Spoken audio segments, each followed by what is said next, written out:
ఈరోజు social welfare department నుంచి ఎస్ఎస్సిలో, ఐఐటిలో, ఎన్ఐటిలో, నీట్లో, ఐపీఈ అదేవిధంగా స్పోర్ట్స్లో రాణించిన విద్యార్థులను అభినందించాలని సోషల్ వెల్ఫేర్ డిపార్ట్మెంట్కి సంబంధించిన అధికారులు, ప్రజాప్రతినిధులందరూ కూడా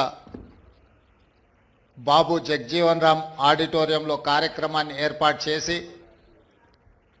ఈ కార్యక్రమంలో నాతో పాటు ముఖ్య అతిథులుగా శాసనసభ స్పీకర్ గడ్డం ప్రసాద్ కుమార్ గారిని, ఉప ముఖ్యమంత్రి వర్యులు మిత్రులు బట్టి విక్రమార్క గారిని, శాసనసభ విప్